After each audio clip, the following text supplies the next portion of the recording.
Anapanasati by Bhikkhu Dhammapala. Bhikkhu Dhammapala. Anapanasati Samdhi Sutta. How should you practice to know the Four Noble Truths? Please listen to the following passage from the Samdhi Sutta of Sakka Sayutta. Bhikkhus, develop concentration. A bhikkhu who is concentrated understands dhammas as they really are. And what does he understand as it really is?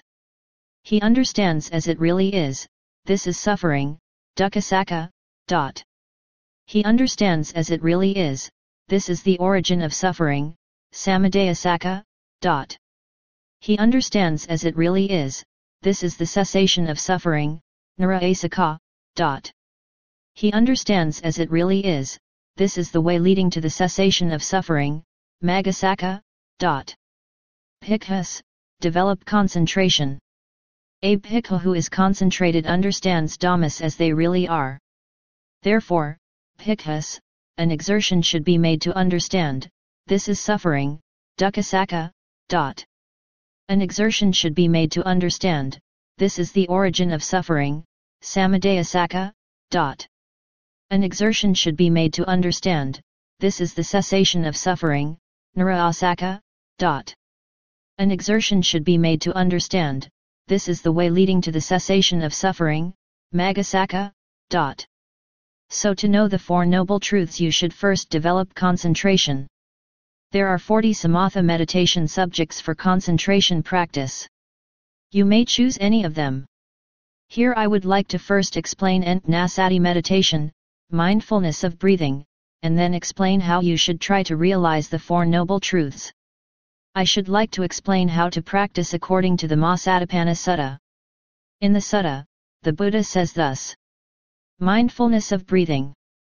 Bhikkhus, how does a bhikkhu abide contemplating the body in the body? Here, bhikkhus, a bhikkhu goes to the forest, or to the foot of a tree or to a secluded place. Then he sits down cross-legged, keeps his upper body erect and establishes his mindfulness to the object of his meditation. He breathes in mindfully, he breathes out mindfully. When he breathes in long, he understands, I breathe in long. When he breathes out long, he understands, I breathe out long. When he breathes in short, he understands, I breathe in short. When he breathes out short, he understands, I breathe out short. He trains thus, I shall breathe in experiencing the whole breath, body, clearly. He trains thus, I shall breathe out experiencing the whole breath, body, clearly. He trains thus, I shall breathe in tranquilizing the whole breath formations. He trains thus, I shall breathe out tranquilizing the whole breath formations. Just like a skilled turner or his apprentice, while he makes a long turn he understands, I make a long turn. While he makes a short turn, he understands, I make a short turn. In the same way, when a bhikkhu breathes in long, he understands, I breathe in long. When he breathes out long, he understands, I breathe out long. When he breathes in short, he understands, I breathe in short. When he breathes out short, he understands, I breathe out short. He trains thus, I shall breathe in experiencing the whole breath, body, clearly. He trains thus, I shall breathe out experiencing the whole breath, body, clearly. He trains thus, I shall breathe in tranquilizing the whole breath formations. He trains thus, I shall breathe out tranquilizing the whole breath formations. This is the Buddha's instruction on mindfulness of breathing, specially for the attainment of unity. In the passage, the word here means in this dispensation of the Buddha. By the word here, dispensations other than the Buddhas are excluded as they do not teach mindfulness of breathing in the complete way as it is taught in the Buddha Dhamma. Outside the Buddha's dispensation there is no one who can teach Anapanasati in the complete way. It is taught only in the Buddha's dispensation. For it is said, here we find a true recluse, Sema, other schools are empty of recluses. Suitable places for meditation. The Buddha points out suitable places for meditators in the passage, a bhikkhu goes to the forest, to the foot of a tree or to a secluded place. This makes clear what is an abode appropriate to the meditator for the cultivation of mindfulness. The mind of the meditator has dwelt on visual objects and other sensual objects for a long time before he comes to meditate. He does not like to enter the road of meditation, because his mind is not tamed, is not used to living without sensual pleasures. He is like a wild young bull who, if he is harnessed to a cart, always wants to run off the road. Before he comes to meditate, his mind constantly came into contact with various kinds of sensual objects, such as movies, pleasant music, delicious food, and enjoyable social life. And his mind took great delight therein. But now there are no movies, no music, etc. to please his eyes, ears, etc., and thus his mind is just like a fish taken out from water and put on the dry ground, jumping about in distress and longing for water. Now in and out breath is just like the dry ground. It is too monotonous and unsatisfying to his mind, which is ever longing for sensual pleasures. While sitting, instead of concentrating on the breath, he spends much of his time dwelling in past sensual pleasures that he enjoyed, or in future sensual pleasures that he expects to enjoy. But this is just a waste of time and is not helpful to mental cultivation. Even if he practices in this way for his whole life, there will be no improvement for him. The simile of a wild calf. Thus, in order to overcome his bad habit, he should repeatedly bring his mind back to the breath, keeping his mind on it as long as possible. In this way he begins to develop a new habit of concentrating on the breath. It is just like a cowherd who wishes to tame a wild calf nourished entirely on the milk of a wild cow. He leads that calf away from the cow to a stout post firmly sunk in the ground and then ties it to it. When that calf jumps here and there, it finds that it is impossible to run away. Eventually it tires of struggling and crouches down or lies down at that very post. In the same way, he who wants to tame the wild mind that has for a long time been nourished on visible and other sensual objects leads the mind away from them and ushers it into a forest, to the foot of a tree, or to a secluded place. Then he ties that mind to the post of the object of foundation of mindfulness, such as the breath, with the rope of mindfulness. His mind will also jump here and there. When it cannot obtain the objects it had long grown used to and finds it impossible to break the rope of mindfulness and run away, it will finally sit or lie down at that very object by way of access and full absorption. Therefore, the ancient commentators said, as one who wants to break a wild young calf would tether it to a stout stake firmly, here. In the same way the meditator should tie fast his own mind to the meditation object. In this way this abode becomes appropriate to the meditator. Therefore, it is said, this makes clear what abode is appropriate to the meditator for the cultivation of mindfulness. Mindfulness of breathing is not easy to accomplish without leaving the neighborhood of a village, because sound is a thorn to absorption. In a place that is uninhabited it is easy for the meditator to take up this meditation subject. Therefore, the Blessed One pointed out the abode suitable for that with the words, goes to the forest, or to the foot of a tree, or to a secluded place. The Buddha is like a master of the science of building sites because he pointed out the suitable abode for meditators. After a master in the science of selecting building sites has seen a stretch of ground good for building a town and has considered it well from all sides, he advises, build the town here. When the building of the town is completed he receives high honor from the royal family. In the same way, after the Buddha has well considered from all points the abode suitable for the meditator, he advises, this meditation subject should be chosen. When arahantship has gradually been reached by the meditator, he expresses his gratitude and admiration with the words, certainly, the Blessed One is the supremely awakened one. The Buddha receives great honor. The simile of a leopard. The bhikkhu is comparable to a leopard. Like the leopard he lives alone in the forest and accomplishes his aim by overcoming those contrary to him, namely, the passions. A great king of leopards hidden in the forest in grass bush, jungle bush, or hill thicket, seizes wild buffaloes, elks, pigs, and other beasts. In the same way, the bhikkhu devoting himself to the meditation subject gains the Four Noble Paths and fruitions one after another.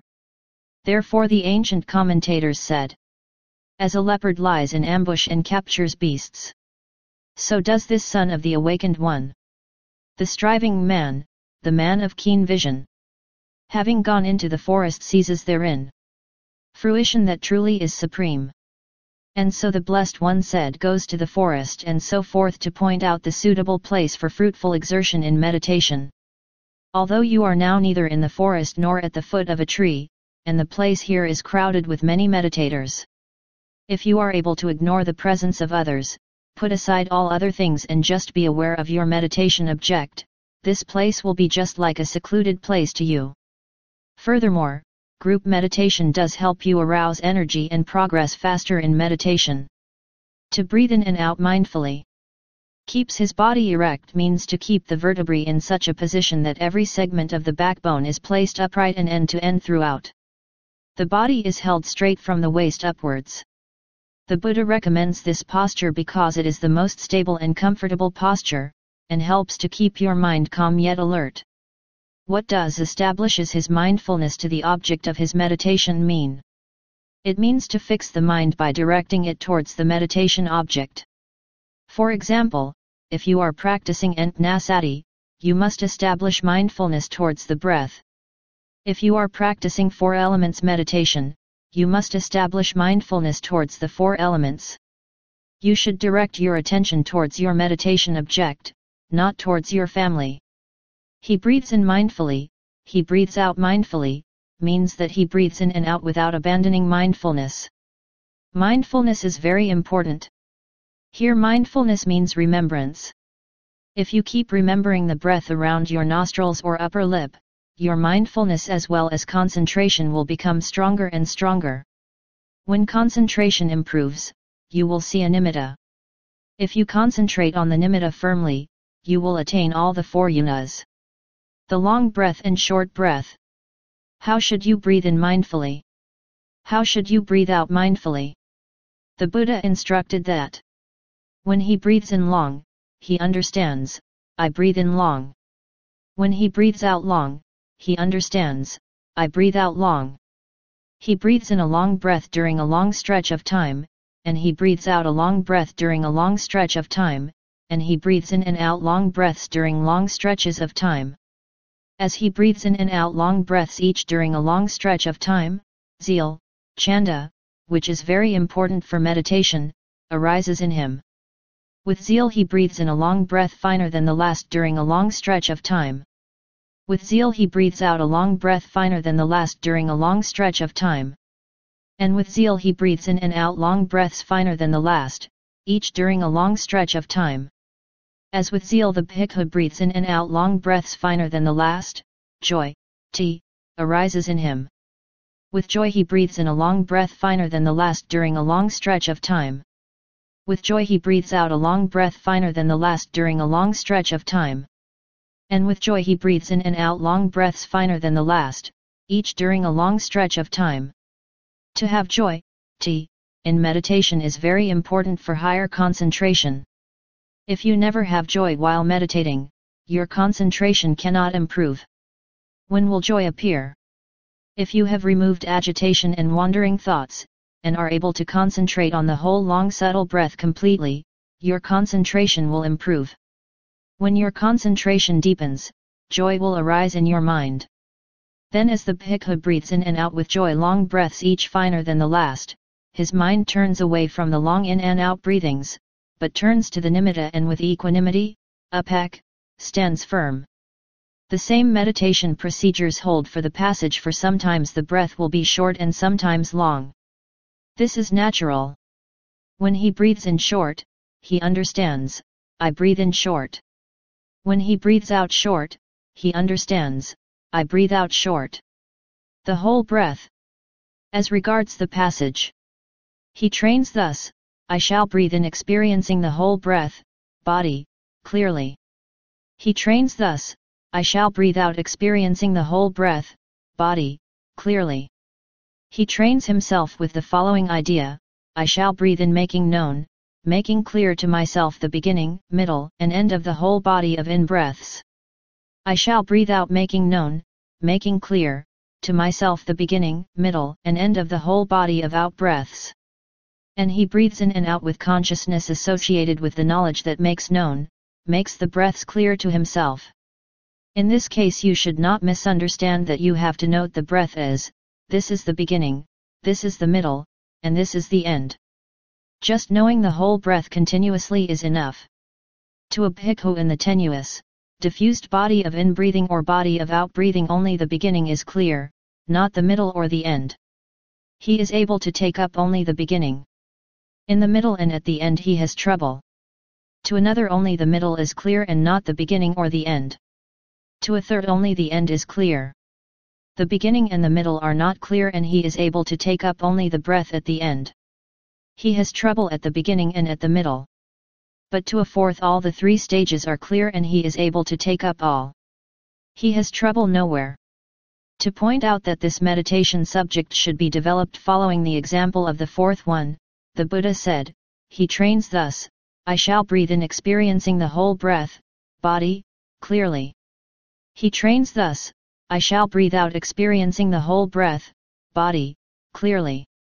At the early stage of this meditation there is nothing else to be done but just breathing in and out, as it is said, when he breathes in long, he understands, I breathe in long.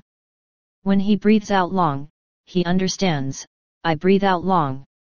When he breathes in short, he understands, I breathe in short. When he breathes out short, he understands, I breathe out short. Thereafter he should endeavor to bring about knowledge and so forth, therefore it is said, I shall breathe in experiencing the whole breath body. Knowing the breath clearly is the training of wisdom, concentrating on the breath is the training of concentration, restraining the mind from defilements is the training of morality. He should endeavor to fulfill the three trainings while breathing. The subtle breath. As regards the passage, he trains thus, I shall breathe in tranquilizing the whole breath formations. He trains thus, I shall breathe out tranquilizing the whole breath formations. He thinks, I shall breathe in and out, quieting, making smooth, making tranquil and peaceful the activity of the in and out breathing. In that way, he trains himself. In this connection, coarseness, fineness, and calm should be understood thus, without contemplative effort, the body and the mind of this bhikkhu are distressed and coarse. The in and out breathings, too, are coarse and do not proceed calmly. The nasal aperture becomes insufficient and he has to breathe through the mouth. But when the body and the mind are under control, then the body and the mind become placid and tranquil. When these are restful, the breathing proceeds so finely that the bhikkhu doubts whether or not the breathings are going on. The breathing of a man who runs down from a hill, puts down a heavy burden from his head, and stands still is coarse. His nasal aperture becomes insufficient and he breathes through the mouth, too. But when he rids himself of his fatigue, takes a bath and a drink of water, and puts a wet cloth over his heart and is lying in the shade, his breathing becomes fine. And he is at a loss to know whether it exists or not.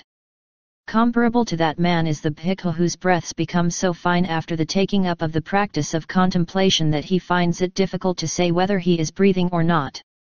What is the reason for this? Without taking up the meditation he does not perceive, concentrate on, reflect on, or think over, the question of calming the gross breaths. But with the meditation he does. Therefore, the activity of the breath becomes finer in the time in which meditation is practiced than in the time in which there is no practice. So the ancient commentators said, in the agitated mind and body the breath is of the coarsest kind. In the unexcited body, it is subtle. How does he train himself with the thought, I shall breathe in tranquilizing the whole breath formations? I shall breathe out tranquilizing the whole breath formations? What are the whole breath formations, Kayasakra? Those things of the breaths, bound up with the breath, are the whole breath formations. He trains himself in causing the whole breath formations to become composed, to become smooth and calm. He trains himself thinking thus, tranquilizing the whole breath formations by quieting the bodily activities of bending forwards, sideways, all over, and backwards, and calming the moving, quivering, vibrating, and quaking of the body. I shall breathe in and out.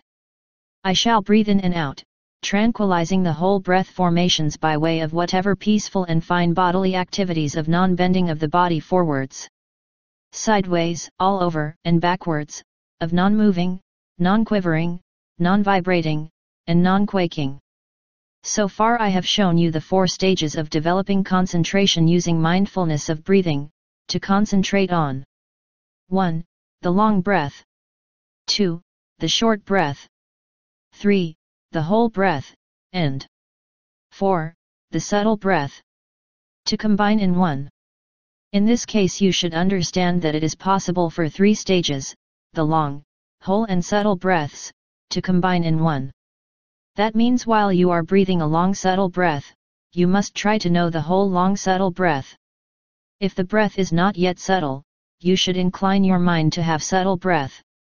If you try in this way, when your concentration improves, the whole breath will become subtle. You should then try to know with strong zeal the whole long subtle breath. If you practice so, you may succeed in attaining jhanas. It is also possible for 3 stages, the short, whole and subtle breaths, to combine in one. So while breathing a long subtle breath you should know the 3, the long breath, whole breath and subtle breath, together. And while breathing a short subtle breath, you should know the whole short subtle breath. If you practice in this way with enough zeal and joy, your concentration will improve. When your concentration improves, the breath becomes finer and finer. At that time you should not become disappointed with the thought, "Oh, my breath is not clear," because it will make you agitated. Consequently your concentration will decrease. In fact, it is good to have the breath become subtle. Why? If a nimitta appears then, and your mind sticks to it, you will not be disturbed by the breath. If, however, your breath is gross, you may know the nimitta as well as the breath, your mind will have 2 objects.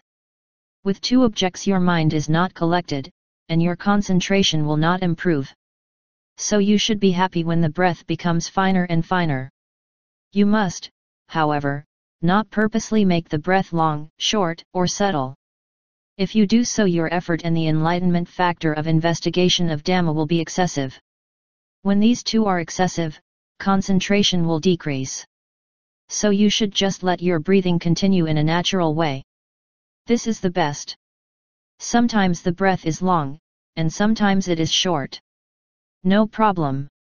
Whether the breath is long or short you should try to know the whole breath, body, clearly. When your concentration improves further, you should try to know the whole subtle breath. When it is long you should try to know the whole long subtle breath. When it is short you should try to know the whole short subtle breath. If you can concentrate on the whole subtle breath for more than 1 or 2 hours in every sitting your concentration will improve further. You should then take great care to practice continuously. Please stop thinking. Please stop talking. In every posture, standing, walking, sitting, or lying down, you must concentrate on only the breath. You should not pay attention to any other objects. The nimitta and light. If you can concentrate on the whole subtle breath, whether it is long or short, continuously for more than 1 hour in every sitting, successively for more than 3 days, usually the nimitta will appear. For some meditators, the nimitta appears first. For some other meditators, however, light appears first. You should differentiate the nimitta and light. They are 2 different things, just like the sun and sunlight. Light is everywhere, in every direction surrounding your body. Except the rebirth linking consciousness, every consciousness that arises dependent on the heart base produces many kalpas, small particles, called mind-produced kalpas. If you analyze those kalpas, you will see at least 8 types of materiality, namely, the earth element, water element, fire element, wind element, color, odor, flavor, and nutritive essence. If the consciousness is a concentrated and powerful one, the color it produces is bright. Further, the fire elements of those kalpas produce many new kalpas called temperature-produced kalpas, which are spreading not only internally but also externally. In each of them there is also bright color, the light. When the concentrated mind is very strong and powerful, the light spreads very far. When it is less powerful, the light spreads only a few inches. The colors of mind-produced kalpas are only internal, whereas the colors of temperature-produced kalpas are both internal and external. The collection of bright colors is the brilliant light that appears around your body in every direction. Anyway, you should not concentrate on the light, but only the breath. At that time the breath is usually subtle. To know the subtle breath, strong and powerful effort, mindfulness, and investigation of Dhamma are necessary. If you know the breath clearly with these qualities, your concentration will improve. When your concentration improves, usually the Antnanimitta appears, and it appears only at your nostrils. What is the Antnanimitta? What is the Antnanimitta? When your concentration improves, your breath appears as a nimitta. The breath is also produced by mind. If you discern the four elements of your breath, you will see many kalpas.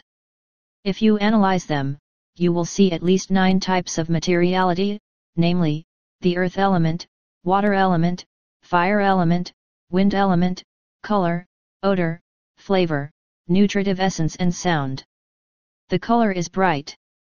As I explained before, the fire elements of those kalpas also produce many new kalpas with bright color.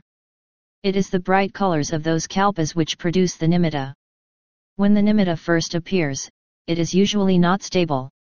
At that time you should not concentrate on it, but only the breath. When your concentration on the breath becomes stable and deep enough, the nimitta will also become stable. In the beginning the nimitta is gray. When concentration improves the nimitta becomes white, and then transparent. The transparent nimitta is called a paibhitga nimitta. Depending on your perception, the nimitta may change in shape and color. Sometimes it may be long. Sometimes it may be round. Sometimes it may be red. Sometimes it may be yellow. But you should not pay attention to its color or shape, otherwise it will keep on changing. If it is so, your concentration will decrease. You will not attain any unity. Thus you should concentrate on the breath until the nimitta unifies with the breath and your mind automatically sticks to the nimitta. You should then concentrate on only the nimitta, not the breath. If you sometimes concentrate on the breath, and sometimes concentrate on the nimitta, your concentration will diminish gradually. Again, you should not pay attention to the specific characteristics of 4 elements of the breath as well as the nimitta, such as hardness, roughness, heaviness and softness, smoothness, lightness, flowing and cohesion, heat and coldness, supporting and pushing.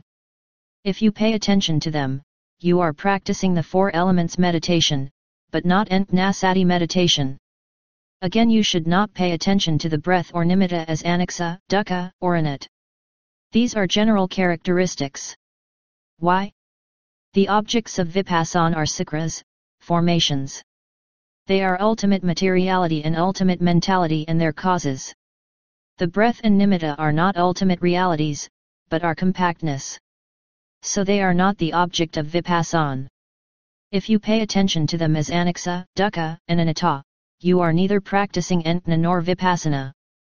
If your Antnanimitta is whitish color and then if you concentrate on it well, it will become whiter and then as bright as the morning star. Your mind will then automatically sink into the nimitta. If your mind completely sinks into nimitta without moving for a long time, then that concentration is called absorption concentration. To beginners this is a very important stage. The same process applies to Antnanimitta of other colors. 2 types of absorption. There are 2 types of absorption, upakriyana and apanyana. Apanyana is the complete uninterrupted absorption of the mind with the objects such as Antnapaibhitga nimitta. At this stage there is no arising of the bhavika mind state between consciousness moments that know the object. The yana factors are strong enough to hold the mind on the object without any interruption. In upakriyana or accessyana, the mind begins to be absorbed into the object for increasing periods, but these periods are sometimes interrupted by the arising of bhavika mind states. Here, because the 5 yana factors are not strong enough, the mind is not yet absorbed beyond any distraction. The commentary explains this stage with the example of a baby universal monarch. The queen who bears a baby universal monarch sees her son in her womb with her physical eyes. At that time she carefully guards her son against misfortune. So too you should guard your nimitta with great care and respect. You must practice with ardor, comprehension, and mindfulness, because a lazy, hazy, and forgetful mind cannot attain any distinction in mental development. In every posture you must be mindful of and concentrate on the nimitta. For example, before you start to walk, you should stand at a corner of a walking path and concentrate on your breath. When the nimitta appears and is stable, you should concentrate on it. When your concentration becomes strong and powerful, you should walk slowly with your mind concentrating only on the nimitta. To be able to concentrate on the nimitta in every posture is a kind of willpower. You have this willpower. So please practice hard. You can succeed.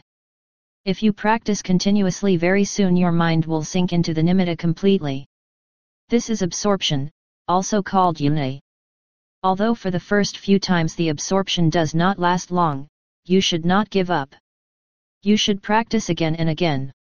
If you practice hard with strong and powerful comprehension and mindfulness, you will succeed in maintaining your concentration on the nimitta for a long time. In the beginning stage, staying in absorption must be emphasized more. Reflecting on the yuna factors, on the other hand, must be restrained. If you reflect on the yuna factors frequently, your concentration will decrease. So please try staying in absorption for increasing length of time. Reflecting on the yuna factors. Your absorption must be deep and stable. When it is deep and stable for more than 1 or 2 hours, it is a good achievement. I would advise you to practice until you are able to stay in the absorption for at least 3 hours. If you are able to absorb in the nimitta for more than 1, 2, or 3 hours in every sitting for 3 consecutive days, you may then reflect on the yuna factors. To do so, you must first stay in deep absorption for more than 1 hour. Having emerged from it, you should discern the interior of your heart to discern bhavaka, life continuum, which arises dependent on your heart base. In the beginning, usually many meditators are not able to differentiate between bhavaka and the nimitta. When they discern bhavaka, they see the same entna nimitta inside the heart. They think that is bhavaka. Actually, that is not bhavaka. Bhavaka is like a mirror inside the heart. Pabsaram mitta bhikkhav siddha. Bhikkhas bhavaka consciousness is brilliant. This is mentioned in the Akarsaya chapter of the Agutara Nikaya. Bhavaka is a kind of consciousness. It is not brightness, but it can produce brilliant light. It can produce many mind-produced kalpas. And the fire elements of those kalpas further produce many temperature-produced kalpas. The colors of those 2 types of kalpas are bright. The degree of brightness depends on the power of wisdom associated with bhavaka consciousness. The higher the power of wisdom, the brighter the light is. So if the force of kama that produces bhavaka is that of insight knowledge, the power of wisdom will be very high, and the light will be very bright and powerful. Thus bhavaka is one thing, and light is another. You should reflect on bhavaka for only a few seconds, because reflecting on bhavaka for a longer time, for example, 2 or 3 minutes, your heart may be painful and your concentration will decrease. So if you are able to discern bhavaka within a few seconds, it is fine. If not, you should again concentrate on the entna nimitta until your absorption is deep and the nimitta is brilliant. You may then try to discern bhavaka again. If you practice in this way again and again, you may understand bhavaka. When you are able to discern bhavaka, you should again concentrate on the entna nimitta until your absorption is deep and the nimitta is brilliant.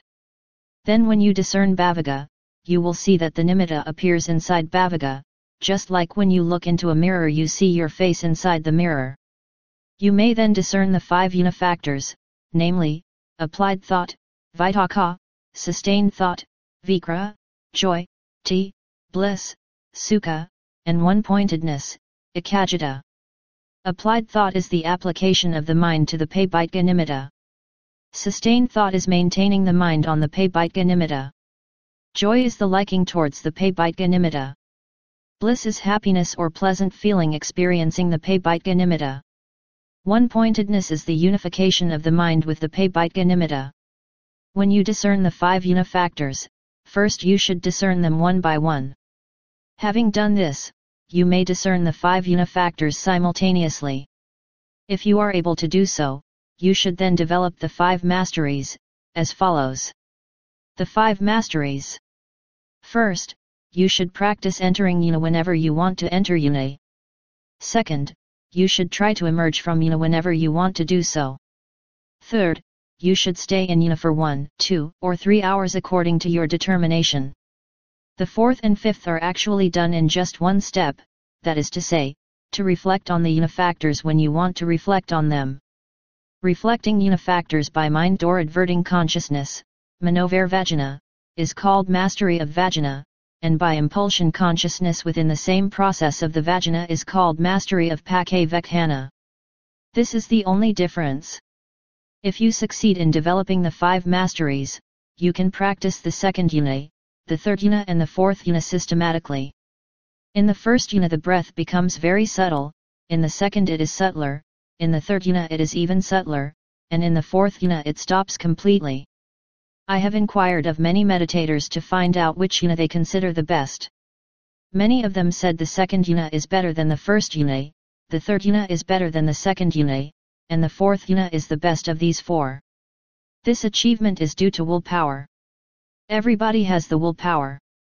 You should practice diligently in the Buddha's dispensation, which is a rare opportunity. Virya yavato kamana kamam na sijhati. For the person who makes a strong effort, with enough determination and wisdom, there is nothing which is beyond his reach. If you practice hard, everything is possible for you. You can succeed in attaining all the 4 yunas. After attaining the 4th yuna, if you want to practice other samatha meditation subjects, such as the 10 kshas, 4 sublime states, Brahmavira, you can do so easily. If you want to practice vipassana based on the 4th entna yuna, you can do so. There are 2 types of persons who practice vipassana based on the 4th entna yuna, an asapassakamika person and a unakamika person. They translate the asapassakamika person as an entna meditator and the unakamika person as a yuna meditator. This translation is inaccurate. So I will explain how these 2 types of person practice vipassana based on the 4th entna yuna. In samatha meditation there are 40 subjects, whereas in vipassana meditation there are only 2 subjects, namely the discernment of materiality, rupakamana, and the discernment of mentality, nmakamana. Sometimes they are called rupa-parigaha and arpa-parigaha respectively. If a meditator who has attained the 4th entna yuna discerns materiality first, he is called an asapassakamika person. If he discerns mentality first, he has to discern the 5 yuna factors first, and he is called a unakamika person. Lectured by Bhikkhu Dhammapala, Paok Forest Monastery.